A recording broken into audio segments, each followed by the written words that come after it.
CPM general secretary Sitaram Yechury അന്തരിച്ചു. 72 വയസ്സായിരുന്നു.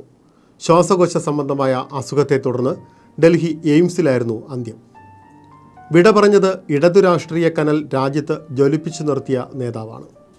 പ്രതിസന്ധികളിൽ പതറാതെ 9 വർഷം അദ്ദേഹം ജനറൽ സെക്രട്ടറിയായി പാർട്ടിയെ നയിച്ചു.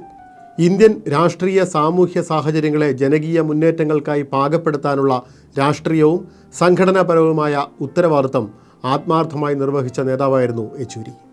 വൈദേഹി ബ്രാഹ്മണരായ സർവേശ്വര സോമയാജുലു യെച്ചൂരിയുടെയും കൽപ്പകത്തിൻ്റെയും മകനായി 1952 ഓഗസ്റ്റ് 12 ചെന്നൈയിൽ യെച്ചൂരി സീതാരാമറാവു ജനിച്ചു.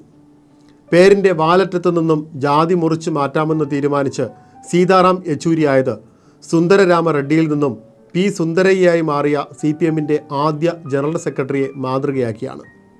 സുന്ദരയ്യയ്ക്ക് ശേഷം ആന്ധ്രയിൽ നിന്നും CPM ജനറൽ സെക്രട്ടറിയായ നേതാവും സീതാറാം യെച്ചൂരിയാണ്. ചെന്നൈയിലെ പ്രസിഡൻസ് എസ്റ്റേറ്റ് സ്കൂളിൽ ഹയർ സെക്കൻഡറിക്ക് പഠിക്കുമ്പോൾ CBSE പരീക്ഷയിൽ രാജ്യത്ത് തന്നെ 1ാം റാങ്ക് നേടി.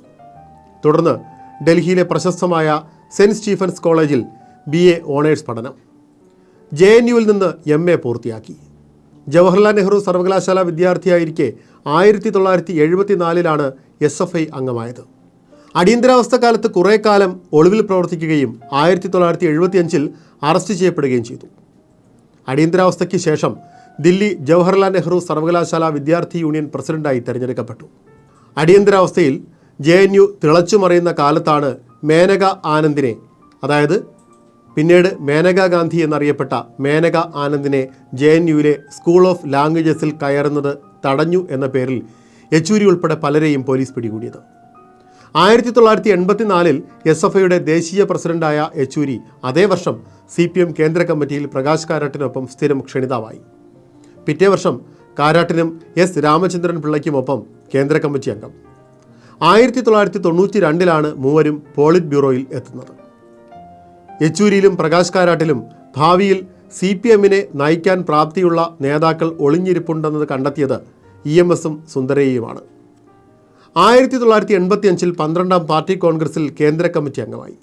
P Sundarayya, EMS, BTR, Harkishan Singh Surjit, Basava Punnaiah, ജ്യോതി ബസു തുടങ്ങിയ മുതിർന്ന നേതാക്കൾക്കൊപ്പം പ്രവർത്തിച്ചു.